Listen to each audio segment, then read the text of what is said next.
¿Está listo? Vamos a empezar nuestro tema del día de hoy, la parte número 9 de las bienaventuranzas. Así que vamos a la escritura. El libro es el libro de Mateo, el capítulo es el 5 y comienzo del versículo 1 en adelante, deteniéndome en el versículo 10.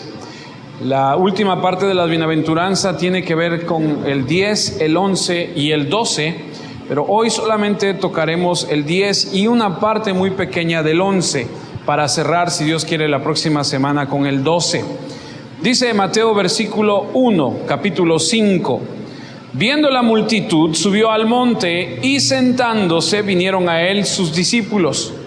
Y abriendo su boca les enseñaba diciendo, y aquí comienzan las bienaventuranzas a partir del versículo 3. Bienaventurados los pobres en espíritu, porque de ellos es el reino de los cielos. Bienaventurados los que lloran, porque ellos recibirán consolación. Bienaventurados los mansos, porque ellos recibirán la tierra por heredad. Bienaventurados los que tienen hambre y sed de justicia, porque ellos serán saciados. Bienaventurados los misericordiosos, porque ellos alcanzarán misericordia. Bienaventurados los de limpio corazón, porque ellos verán a Dios.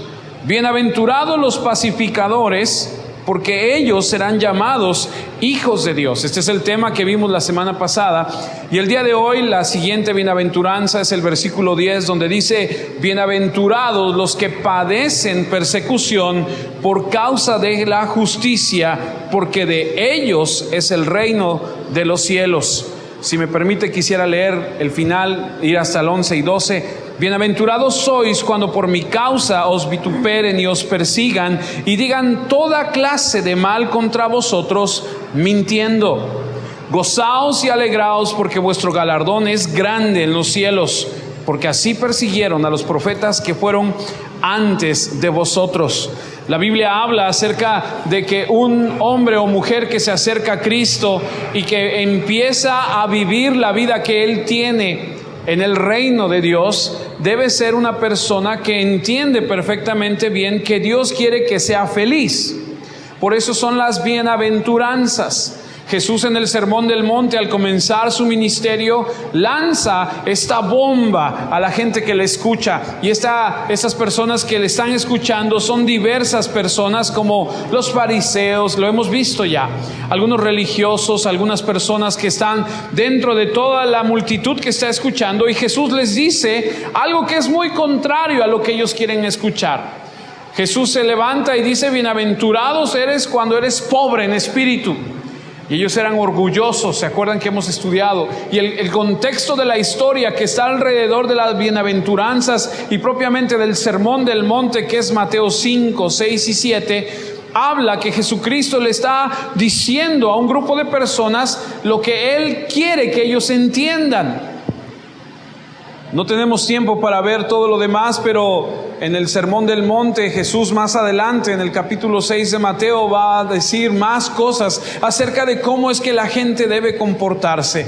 Pero estudiando las bienaventuranzas, vemos que Jesús dice a la gente: hay bendición para tu vida, hay un estilo de vida donde tú puedes ser feliz, nada más que hay una situación contraria a lo que tú crees. El mundo te ofrece felicidad, pero no es la felicidad que yo te ofrezco. Porque dígame usted acaso al leer esto sin el mayor conocimiento, escucha por ejemplo el versículo 10 donde dice: bienaventurados los que padecen persecución. ¿Acaso podría alguien del mundo decir: hoy qué feliz soy porque me andan correteando todos? Qué feliz soy, qué contento me siento porque me persiguen. A donde quiera que voy hay persecución en contra de mi vida. Claro que no.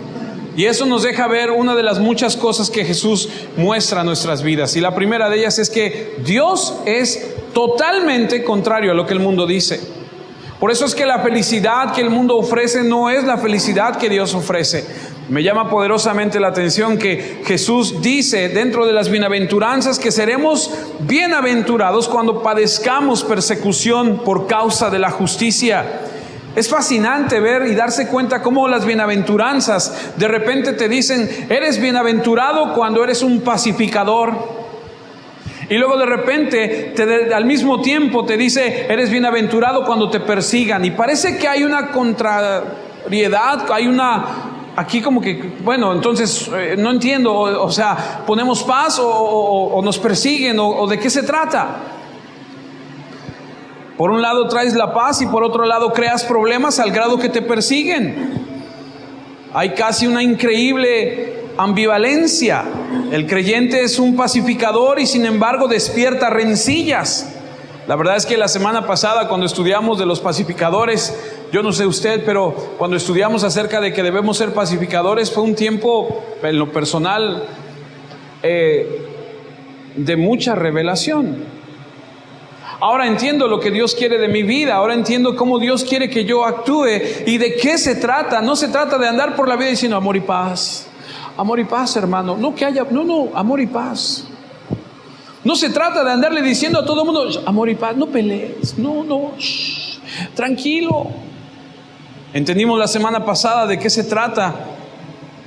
Y por un lado leemos que debemos ser pacificadores y por otro lado leemos aquí el día de hoy en el versículo 10 que seremos bienaventurados cuando nos persigan. Y hasta donde yo entiendo se persigue a alguien que ha cometido una falta. Se persigue a alguien porque ha hecho algo malo. Y leemos en la Escritura que el creyente es un pacificador y sin embargo despierta rencillas. Y se oye de los mismos labios del Señor Jesucristo cuando Él se declara como príncipe de paz, y por el otro lado lo leímos la semana pasada donde dice, no he venido a traer paz sino espada. Hay una ambivalencia constante donde el creyente es en el mundo un pacificador que es capaz de hacer que se reconcilien con Dios por medio de la presentación del Evangelio.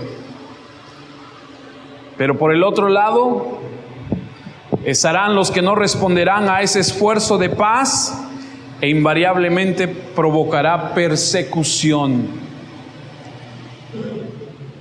Después de estudiar las bienaventuranzas y darnos cuenta de cuáles deberían ser las características que todo hombre o mujer debería tener dentro del reino de Dios, al leer que debemos tener un espíritu humilde, ser mansos, ser pacificadores, tener un espíritu pobre y tener todas estas bienaventuranzas que hemos leído, la verdad es que yo me siento inadecuado, me siento falto. El otro día platicaba con una persona de aquí de la iglesia y me decía, ahora ni cristiano me siento después de escuchar todo eso. Yo decía, pues ya somos dos, porque la verdad es que cuando estudias la Biblia y te das cuenta los parámetros que el Señor Jesús pone para tu vida y para mi vida, realmente me cuestiono y digo, caray, ¿qué he estado haciendo estos 18 años? ¿Cómo me he comportado durante todo este tiempo? Yo creía que era tan bueno. Yo pensaba que flotaba sobre el aire y que, y ahora me doy cuenta que estoy tan lejos de la realidad. Ahora me doy cuenta al estudiar la Escritura que me siento tan incómodo porque digo, Señor, qué tremenda instrucción tienes en tu palabra y me siento falto, me siento realmente que te quedo a deber. Yo creí mucho tiempo, la verdad, que yo era una buena persona, pero ahora me doy cuenta que la imagen de un verdadero cristiano, realmente a la luz de la palabra, los estándares que dicta la palabra, estoy muy lejos de ello. El hombre es pecador por naturaleza. Pero cuando Dios toma a un hombre y se lo entrega a su Hijo Jesucristo y Jesús empieza a hacer la obra en él a través de su corazón y empieza a cambiarle, entonces es que podemos vivir a las normas y a los estándares de Dios. Y de esta forma es como debemos vivir nuestro cristianismo. Recordando que al llegar a Jesús debemos reconocer la pobreza de espíritu que tenemos y llorar por el pecado que existe dentro de nosotros y reconocer que debemos ser humildes y que debemos tener hambre y sed de justicia. Ayer hablaba con uno de mis hijos y me decía, es que la verdad no conocemos mucho y la verdad es que sí nos hace mucha falta. Yo le decía, es cierto, y va más allá, porque la verdad es que necesitamos leer más y conocer más la Escritura. Y cuando tú lo haces, despierta hambre y deseo de... Y esa es la verdad, amada familia. Debemos reconocer que nos hace falta tanto, ser misericordiosos y tener un corazón limpio y convertirnos en pacificadores, porque solo así es como seremos bienaventurados cuando nos persigan.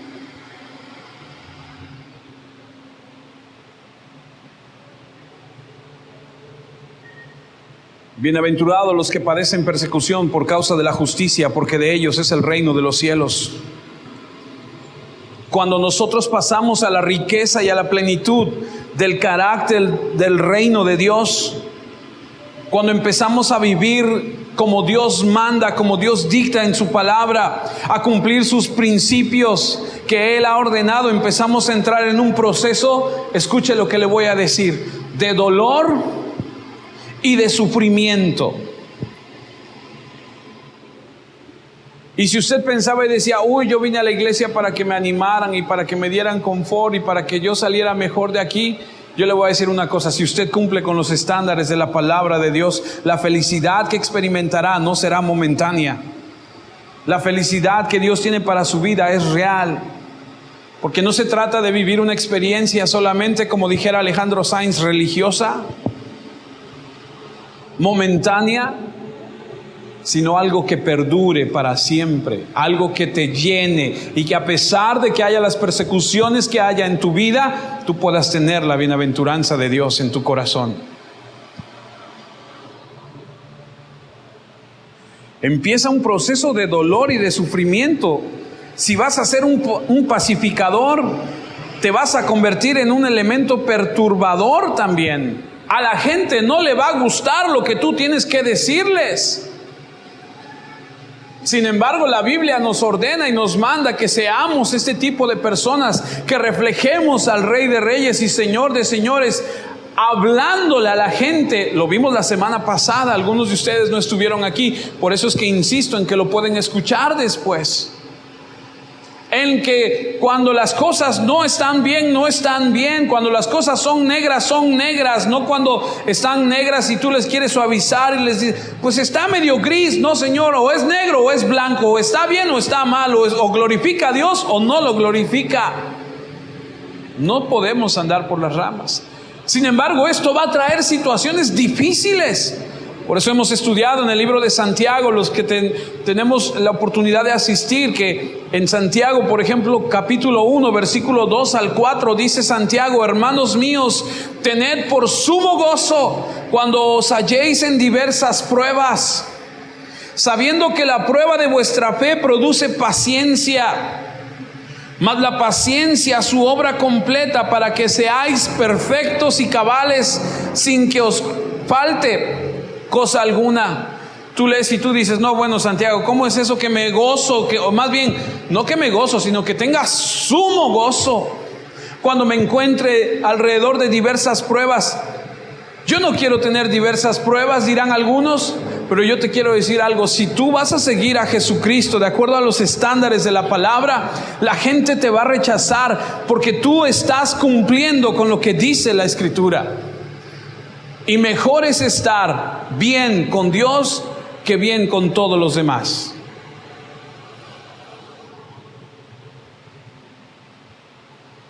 Habrá pruebas, sufrimientos, dificultades. Seguir a Cristo no es estar en un lecho de rosas. Perdóneme, pero seguir a Cristo no es se van a resolver todos tus problemas. ¿O seguir a Cristo es que se te resuelvan tus problemas? No. Seguir a Cristo y vivir conforme a sus estándares en la palabra es que en los problemas que haya en la vida tú tengas esa bienaventuranza, esa paz en tu corazón de saber que el Rey de Reyes y Señor de Señores está contigo. Que pase lo que pase allá afuera. Porque si ser cristiano es ser exento de problemas, todo mundo sería cristiano. Bueno, ahora todo mundo se dice cristiano, pero no todo mundo es cristiano. Primera de Pedro 5:10 dice: mas el Dios de toda gracia, que nos llamó a su gloria eterna en Jesucristo, después que hayáis padecido un poco de tiempo, Él mismo os perfeccione, afirme, fortalezca y establezca. Pero después de haber, no le escuché, después de haber padecido un tiempo. Amada familia, el caminar en Jesucristo es un proceso difícil. A los predicadores se nos ha olvidado mucho tiempo decirle a la gente que la entrada no nada más es la puerta estrecha, sino que el camino también es difícil y escabroso. Pierdes todo, te cuesta la vida, te cuesta todo seguir a Jesucristo aquí en esta tierra, pero ganas la vida eterna para la gloria y honra de su nombre. Todas las virtudes que hemos visto en las bienaventuranzas son intolerables para el mundo. El mundo no soporta realmente a alguien que es pobre en espíritu, porque el mundo está viviendo en un estado de orgullo, en un estado de autopromoción. El mundo no tolera a alguien que está en luto por su pecaminosidad. El mundo quiere pasar por alto el pecado por completo y seguir convenciéndose de que no pasa nada.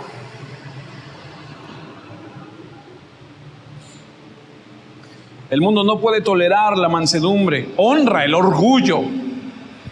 El mundo no puede tolerar a alguien que reconoce que no es nada y que busca algo que solo puede dársele como un regalo, que es la gracia y la misericordia de Dios.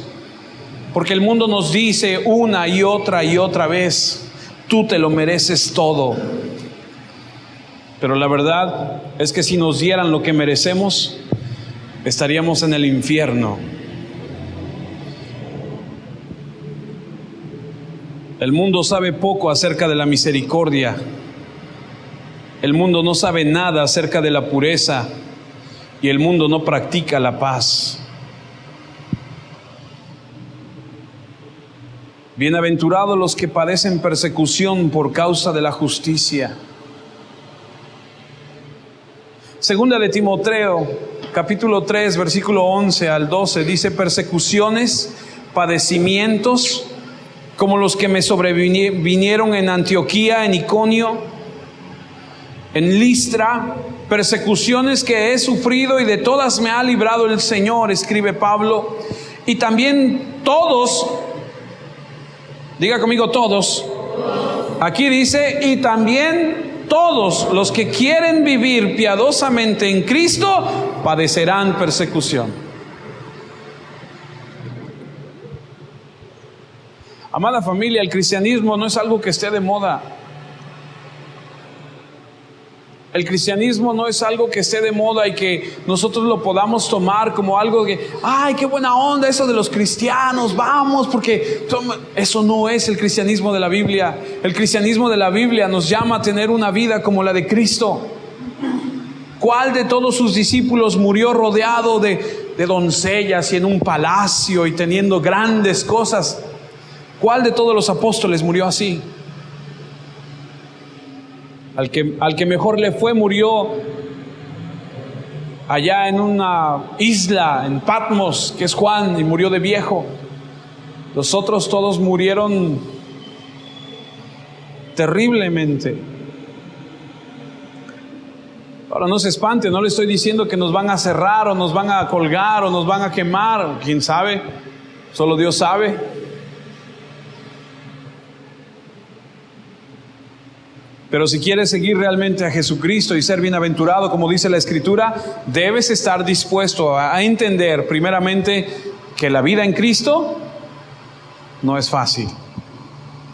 Pero escucha lo que te voy a decir. La vida en Cristo de la que yo te estoy hablando no es una vida de venir los domingos a escuchar la palabra de Dios. Es una vida que se lleva todos los días, 7:24. De ser aquí y a donde quiera que estés, el mismo que honra y glorifica a Dios. Pero hay una lucha. De hecho, Gálatas 4:29 dice: pero como entonces el que había nacido según la carne perseguía al que había nacido según el Espíritu, así también ahora. Y le digo una cosa, nada ha cambiado.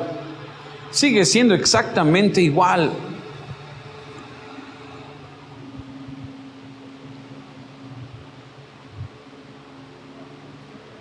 Muchas personas dicen: bueno, pero la verdad es que yo no tengo problema con nadie. La verdad es que yo soy cristiano y yo no tengo situaciones donde me persigan o donde me señalen. O a lo mejor usted está como la persona esa que entró a trabajar a un trabajo nuevo, a un ambiente diferente al que estaba acostumbrado, y el día que se fue por primera vez a trabajar, su esposa se quedó preocupada por él. Le dice: está bien, mi amor, que Dios te bendiga. Estuvo ahí al pendiente. Al rato, cuando él regresa, le dice: ¿cómo te fue? ¿Cómo son tus compañeros? ¿Encajaste bien o no? Uy, sí, si vieras, no tuve ningún problema. Ni cuenta se dieron que era yo cristiano. Pues claro, cuando no tienes situaciones a donde te persigan o te señalen o te digan: sí, es que este es aleluya o esto es el otro, es porque ni siquiera saben que eres cristiano. Y encajas perfectamente bien. Y la gente no se da cuenta y no hay una diferencia entre tú y todos los demás. Por eso no hay persecución en tu vida. No tienes ningún conflicto. La gente no sabe que eres cristiano.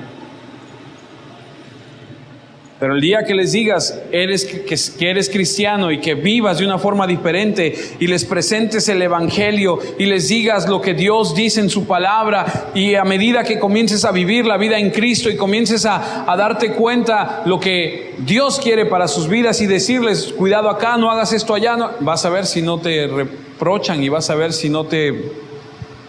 ¿O acaso a algún familiar de ustedes no le ha dicho: yo con ustedes no? ¿Te han dejado de invitar a las fiestas que antes te invitaban?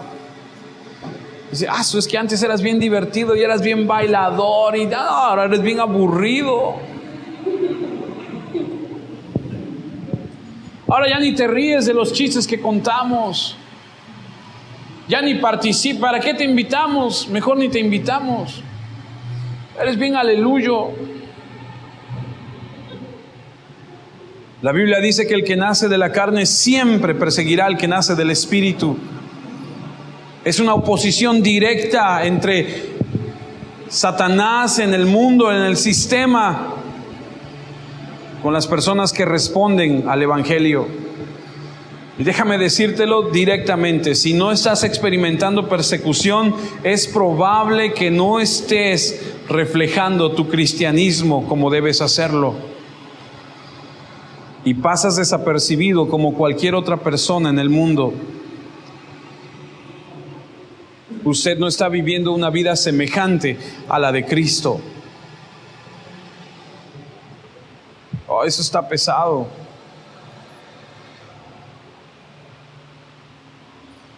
Jesucristo, el hombre más amable, amoroso del planeta, el que vino, no ha habido otro igual que Él.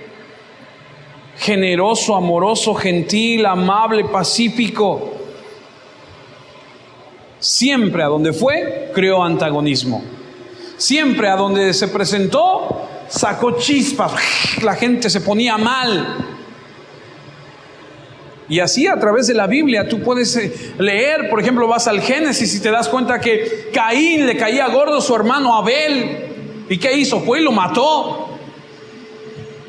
Puedes darte cuenta a través de la Biblia. Por ejemplo, Moisés, nos dice Hebreos 11 que Moisés dice que prefirió el maltrato con sus hermanos los hebreos que vivir cómodamente en el palacio del faraón. Seguir a Dios te va a costar todo, amado, porque a Dios no lo añades a tu vida como algo que, ¿qué actividades tengo en la semana? Tengo esta actividad y esta, y también a la iglesia tengo que ir a adorar al Señor. Y el Señor no es algo que tú añades a tu vida. Tú vas ante Dios y te rindes por completo a Él.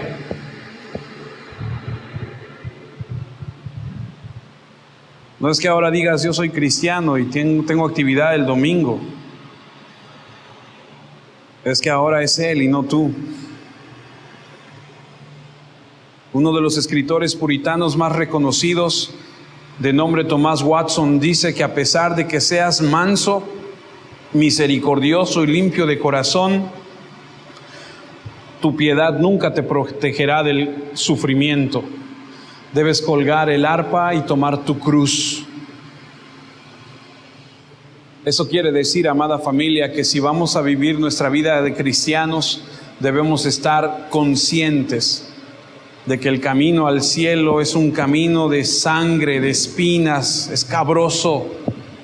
Pero una de las garantías más maravillosas de la salvación es que cuando tú seas perseguido por todo lo que tú haces y tú dices, eres bienaventurado.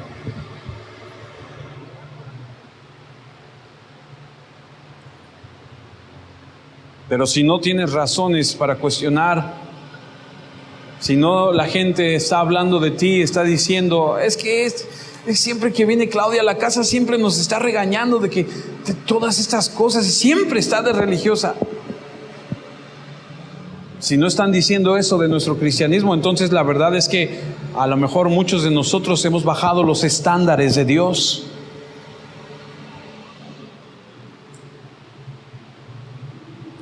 Filipenses 1, versículo 28. Y en nada intimidados por los que se oponen, que para ellos ciertamente es indicio de perdición, mas para vosotros de salvación, y esto de Dios.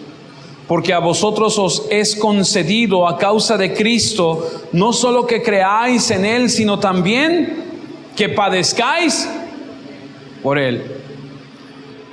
En nada intimidados por los que se oponen, porque dice la Escritura, para ellos ciertamente es indicio de perdición, mas para vosotros de salvación. ¿Qué quiere decir eso, amada familia? Quiere decir que cuando tú te levantas y tú le dices a la gente, oye, eso que estás haciendo no le agrada a Dios, ellos se van a encrispar, se van a enojar, se van a poner de pestañas y van a decir, ¡ay! Eso es un indicio que ellos están mal, y el otro indicio es que tú estás bien.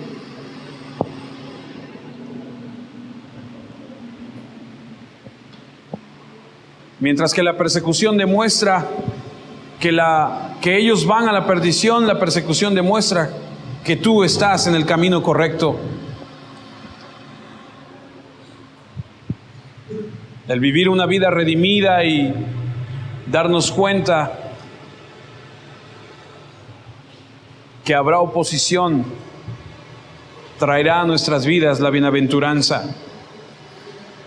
Primera de Tesalonicenses, capítulo 3, versículos 3 al 4, a fin de que nadie se inquiete por estas tribulaciones, porque vosotros mismos sabéis que para esto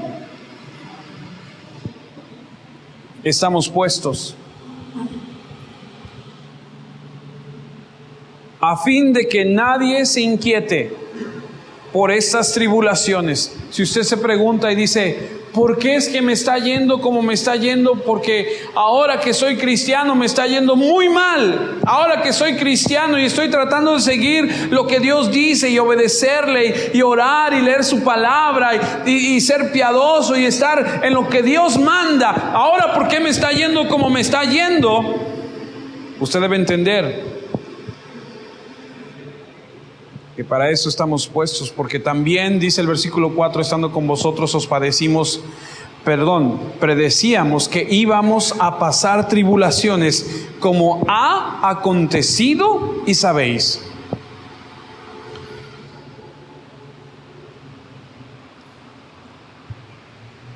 ¿No le ha pasado que usted está en una situación a donde si dice la verdad se va a meter en problemas? Si dice la mentira, todo está bien. He escuchado de la gente que maneja los microbuses. En algún tiempo su pastor fue microbusero, aunque usted no lo crea.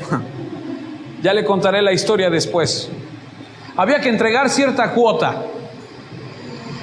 Y platicando con los demás del gremio, como decimos, decían, no, tú reportas tanto, porque si tú reportas más, entonces el patrón se da cuenta que no entra lo que reportamos, sino realmente entra más de lo que se reporta. Entonces todos estamos de acuerdo para reportar cierta cantidad, pero eso es mentira, porque no entra esa cantidad, entra mucho más.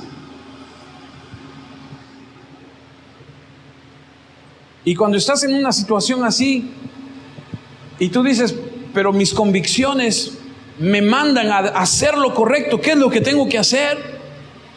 Tú tienes que ser obediente a lo que dice el reino de Dios, a lo que dice la justicia de Cristo. No le va a agradar al mundo, vas a ser detestable para los demás.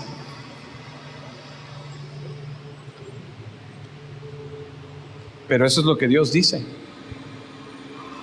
El problema, amada familia, es que muchos cristianos hemos llegado a pensar que las normas del mundo las podemos mezclar con nuestro cristianismo y nos hemos vuelto cristianos que se enorgullecen por el hecho de ser populares.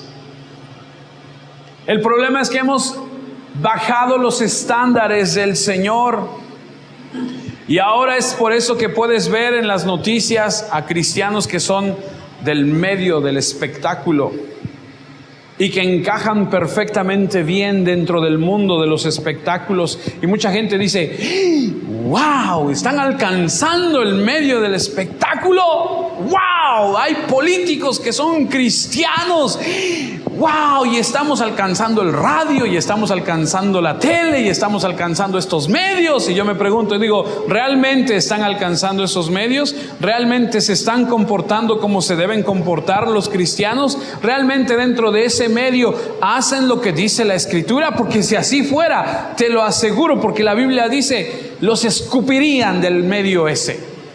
Dirían, tú no tienes nada que hacer aquí, vete de acá, tú no eres como nosotros. Te digo por qué, porque el cristiano debe diferenciarse en su forma de vivir, de hablar, de reaccionar, de actuar con la gente del mundo. Yo respeto mucho a la gente que está en esos medios. Tengo alguna amiga que es diputada, que es gente, dices, bueno, sinceramente está en ese medio y qué bueno, pero es difícil, no es fácil. Realmente debe ser algo que realmente demuestre. Y el mundo no va a cambiar, amada familia. El mundo no va a cambiar. Los que tenemos que cambiar somos nosotros. Las normas de Dios tampoco han cambiado, pero nosotros debemos cambiar. Si queremos ser populares o famosos y ser aceptables, entonces deberás considerar. No es fácil. No es fácil. Ser un verdadero cristiano es resistir a lo que el mundo dice. Y el mundo te va a odiar. Por eso es que la Biblia dice, bienaventurados los que padecen persecución. Ahora, esto no quiere decir que cada uno de nosotros va a conocer la persecución constante en toda su vida a un grado intenso. Lo que está diciendo es que el mundo escogerá a algunos de nosotros. ¿A quiénes? No lo sé.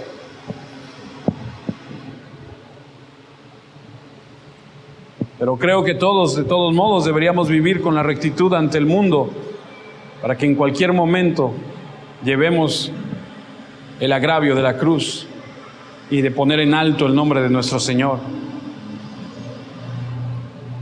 Pero si usted quiere encajar y quiere escapar de la persecución siendo cristiano, lo único que tiene que hacer es amoldarse. Eso es lo único que tiene que hacer. Reírse de sus chistes, participar de las cosas que hacen. Si usted quiere encajar y decir, pues que yo quiero que me acepten con mi cristianismo, encaje, ríase, participe, viva como ellos dicen. No le digas que son pecadores y no se te vaya a ocurrir decir jamás, por favor, que se van a ir al infierno. porque los estás condenando a muerte. No prediques y enseñes a Jesucristo como el único camino. Déjate llevar por sus actividades y por todo lo que hacen. Déjate llevar por el mundo y disfruta de su entretenimiento y sonríe cuando se burlen de Dios y tomen su nombre en vano, y avergüénzate de tomar partido por Cristo, y te prometo que nunca te van a perseguir.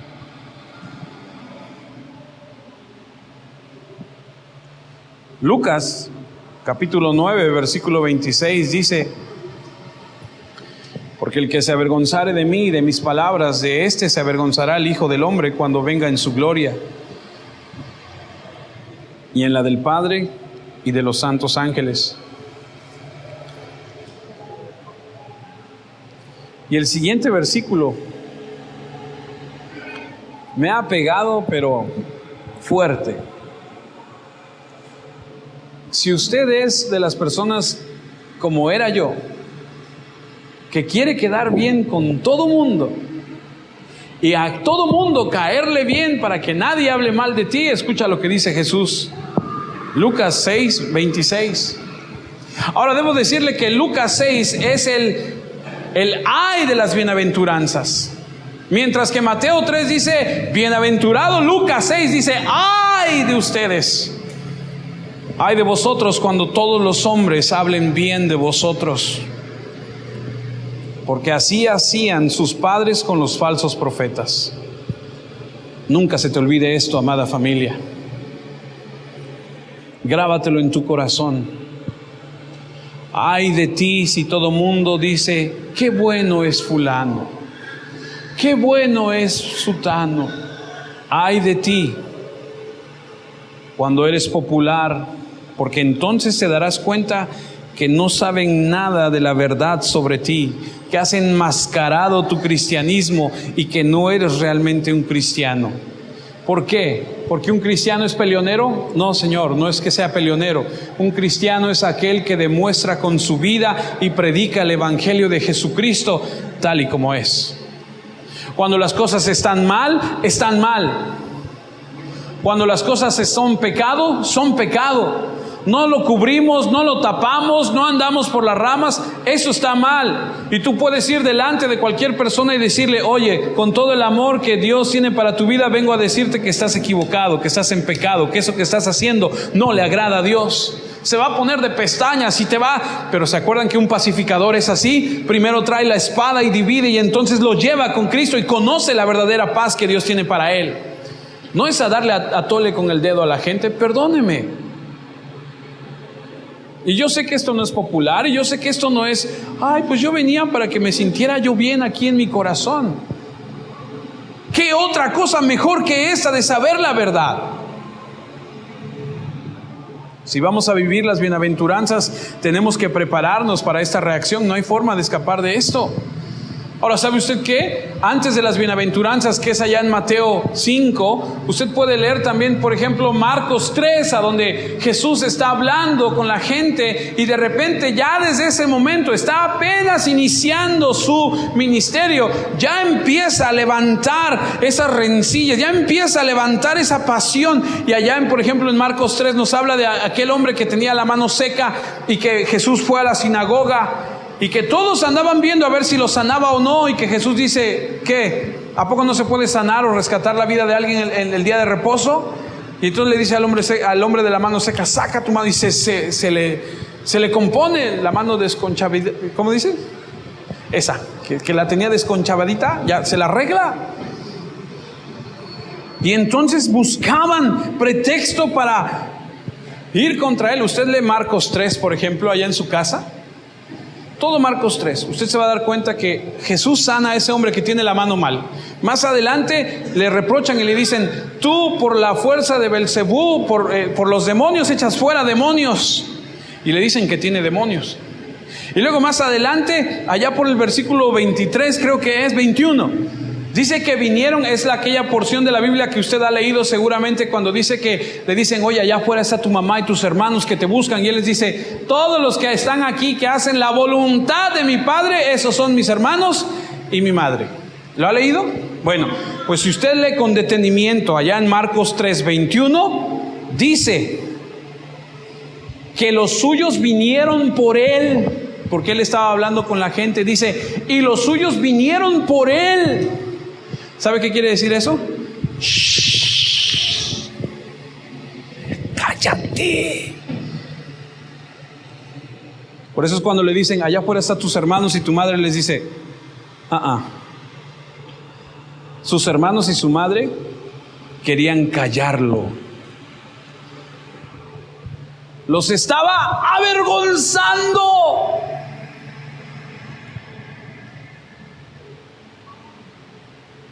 Si tú y yo nos avergonzamos de Cristo, la Escritura dice que un día Jesucristo se va a avergonzar de nosotros.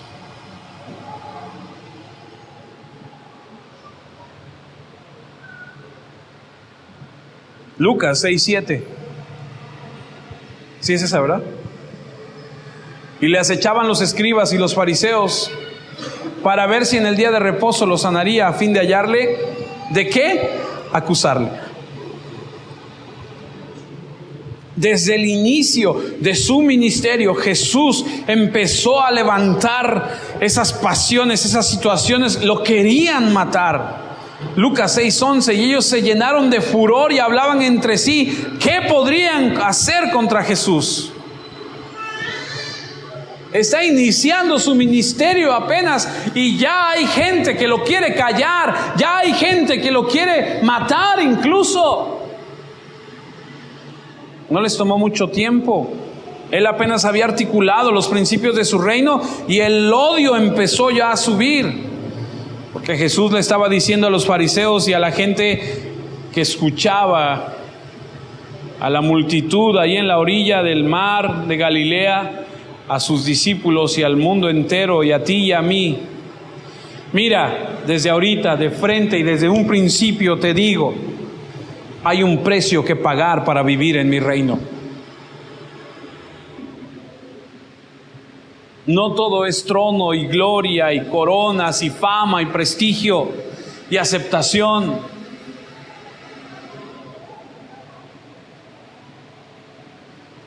Ser cristiano no es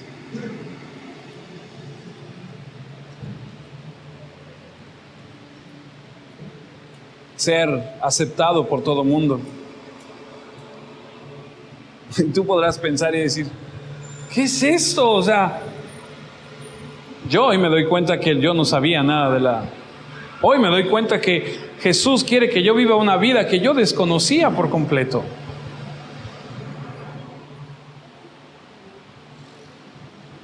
Si vienes al reino de Jesús, vas a sufrir.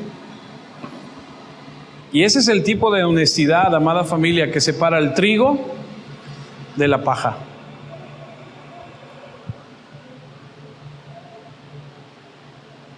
Necesitamos más de estas predicaciones.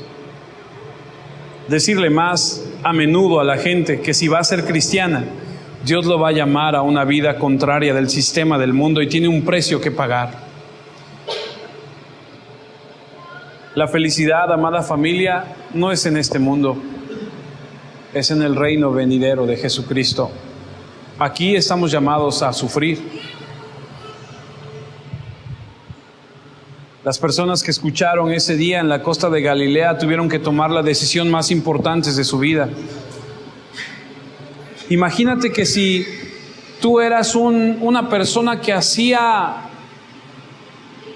figuras, ¿cómo se llama? Una persona que hacía ídolos. Y estás sentado ahí escuchando el sermón del monte de Jesús, y estás escuchando que Jesús dice todo eso, y tú de repente piensas y dices, bueno, yo quiero seguirlo, pero entonces a lo que yo me dedico está mal. O tú eres uno de los sastres que hacen las vestimentas para los sacerdotes del templo pagano, y de repente tú escuchas y dices, pero entonces, ¿qué voy a hacer? ¿Cómo me voy a ganar la vida? Y es verdad, esto tiene que ver con toda tu vida.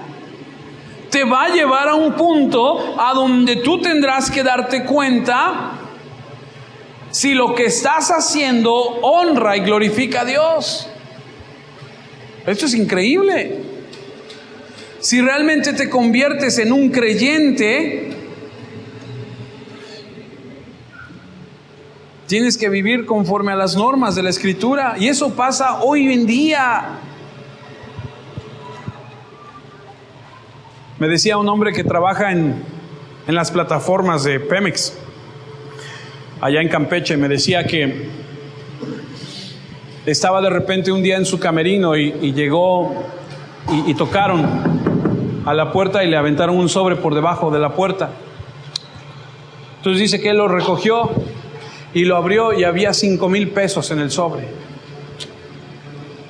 Y entonces salió y ya no había nadie.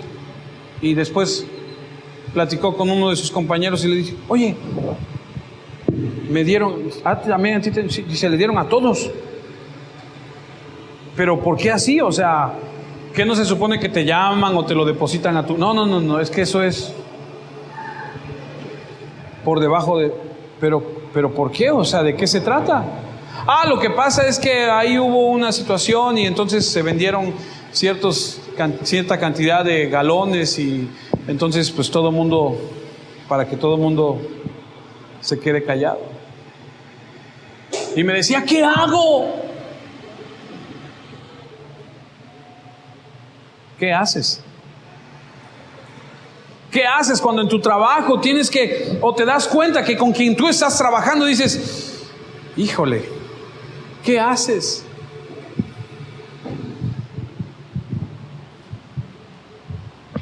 Un hombre llamado Tertuliano, que es uno de los padres fundadores de la iglesia, vino una vez un hombre a él y le dijo: he venido a Cristo, pero no sé qué hacer. No sé qué hacer con mi trabajo porque yo no creo que sea correcto lo que estoy haciendo. ¿Qué debo hacer al respecto? ¿Qué debo hacer? Porque debo vivir, le decía este hombre a Tertuliano. Y este fundador de la iglesia, Tertuliano, le dijo: ¿de veras? ¿De veras tienes que vivir?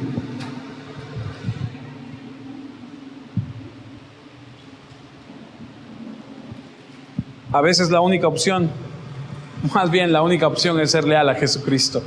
No a veces, siempre.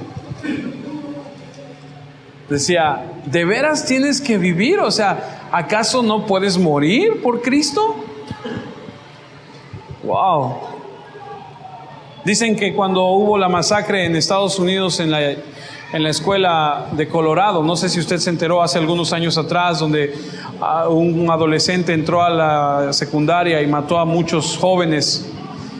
Después se supo que la primera persona a la que mató fue a una chica que predicaba el evangelio dentro de la secundaria, y que llegó este joven con la pistola y le dijo: ahora sí, ¿qué me estabas diciendo el otro día acerca de tu Jesús? Y ella le dijo: te estaba yo diciendo que debes aceptarlo, si no morirás. Dice: ¿y tú estás dispuesto? Porque lo narran los que estuvieron presentes, y le saca la pistola y se la pone en la cabeza. Le dice: ¿y tú estás dispuesta a morir por ese Jesús? Y dice: sí. La mató, fue a la primera que mató. Escuche, yo no estoy diciendo que vayamos a pasar por esto, pero ¿y si Dios permitiera que usted y yo pasáramos por esto y ser perseguidos a tal grado de que estas cosas sucedieran en nuestra vida? ¿Qué? ¿Sabe que en el mundo antiguo las fiestas en los templos paganos a los diferentes dioses eran los eventos sociales más grandes, a donde había la música, el baile, el vino, el entretenimiento, y se sacrificaban sacrificios y se llevaban pedazos de carne a ofrecer a esos ídolos? Y ya después de tanto tiempo ya dicen que no se daba la carne para sacrificio como debía hacer, sino que nada más se hacía la pantomima, el simbolismo de que se llevaban a ofrecer, y luego se lo volvían a traer y se lo comían entre todos. Por eso es que cuando Pablo escribe y dice: no comas de lo sacrificado a los ídolos, porque muchos de esas personas empezaron a convertir a Cristo y de repente empezaron a decir: bueno, ¿y ahora qué vamos a hacer? Si eso es lo que nosotros estábamos acostumbrados a hacer. ¿Qué va a pasar cuando me inviten los amigos a ir a la celebración, a ofrecer al templo pagano estas cosas? ¿Y ahora qué voy a hacer?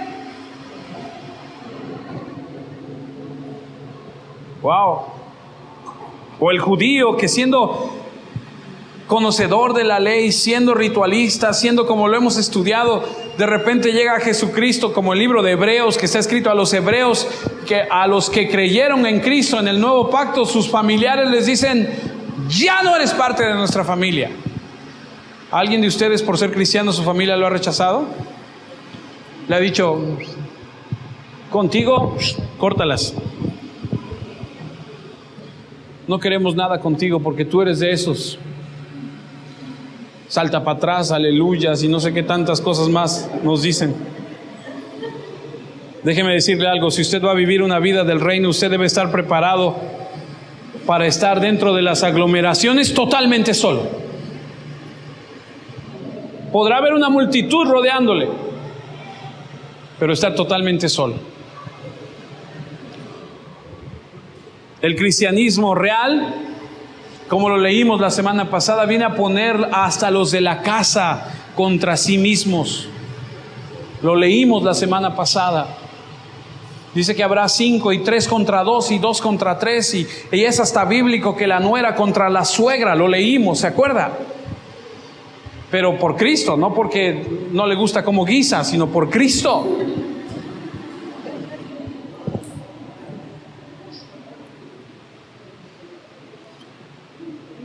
Desde el principio en las familias a menudo se tenía que escoger entre Jesucristo y las personas más amadas. Desde entonces los cristianos reales tienen que pagar un precio. Y algunos, dice la historia, que lo pagaron con su vida y fueron arrojados a los leones. La historia cuenta de Nerón, que Nerón lo que hacía con los cristianos es que cuando él tenía una fiesta, usted entiende la expresión embadurnar, los untaba de brea y los encendía y alumbraba la fiesta con las antorchas humanas de los cristianos. Dice la historia que Nerón envolvía a los cristianos en pieles de animales y les soltaba a los perros salvajes que tenía para que se los comieran, o los ponían sobre planchas de bronce ardiendo para quemarlos mientras ellos veían, o les cortaban las manos o les quemaban los pies y luego les echaban agua fría para que la agonía fuera más todavía, y luego los volvían a quemar, les sacaban los ojos. Una cosa impresionante. Esos eran los primeros cristianos, que les decían: ¿eres cristiano? Sí. A ver si es cierto, órale. Y para salirte decías: no, ya no juego. Ah, ok, entonces.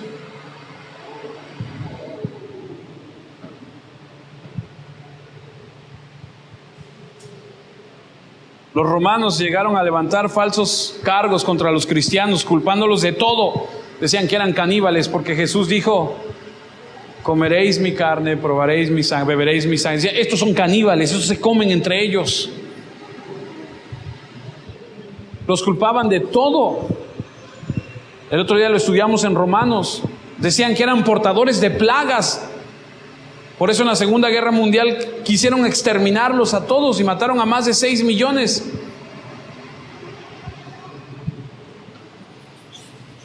Estoy hablando de judíos, pero hablando de los cristianos, se les acusaba de todo tipo de inmoralidades.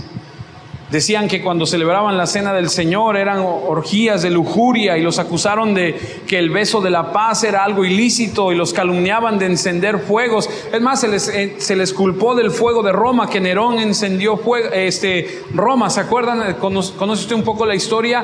Nerón, el emperador, el César, quema Roma, y culpan a los cristianos, porque los cristianos decían: el Señor vendrá por segunda vez y va a exterminar el mundo. ¿Con qué? Con fuego. Entonces, estos fueron, porque andaban hablando que el Señor regresaría y quemaría el mundo con fuego. Y estos fueron, seguro estos fueron. Era fácil culpar a los cristianos. Es más, se les culpaba de ser rebeldes políticos, porque el imperio romano era tan vasto que abarcaba las islas británicas y pasaba por Alemania y por todas esas zonas hasta África. Era vasto. Y para que pudieran unificar todo el reino, se les ocurrió hacer se me fue la palabra. un ritual para adorar al César. Y entonces lo que tenían que hacer era ir al templo, tomar una poca de cenizas, de incienso, y de ofrecerlo y decir: César es el Señor. Y después que tú hacías eso, te extendían una carta a donde entonces ya ahora tú podías ir y adorar al Dios que tú quisieras. Y los cristianos nos dijeron: no, César no es el Señor. Y entonces decían: estos son rebeldes. Y los tacharon de rebeldes.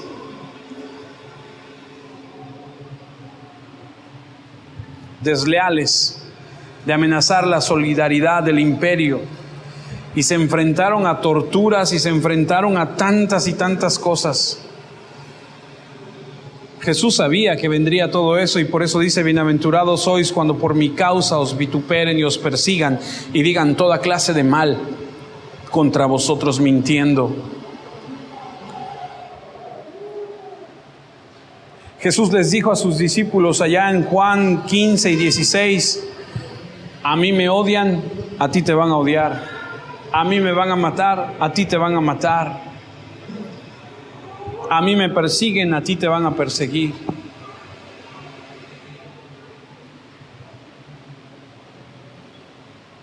Andrés, el apóstol, insistió en la predicación y lo crucificaron.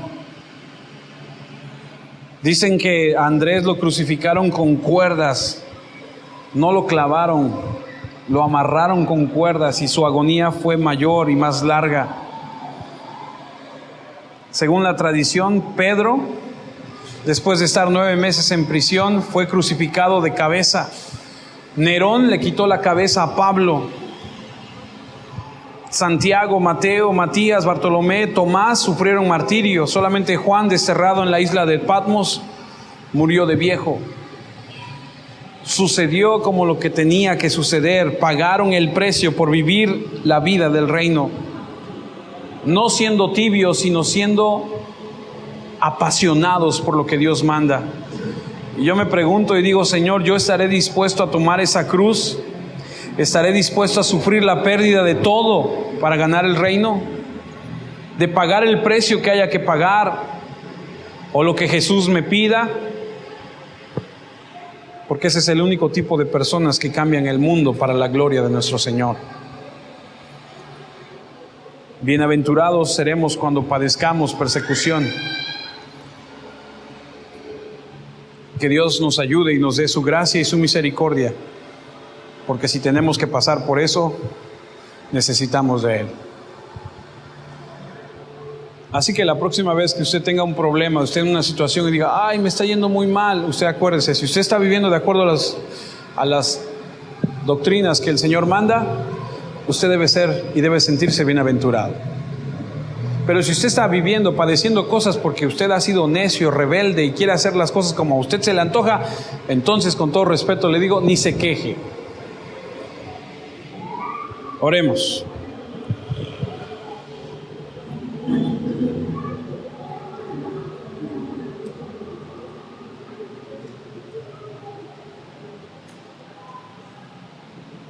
Padre, tu palabra es vida, es verdad.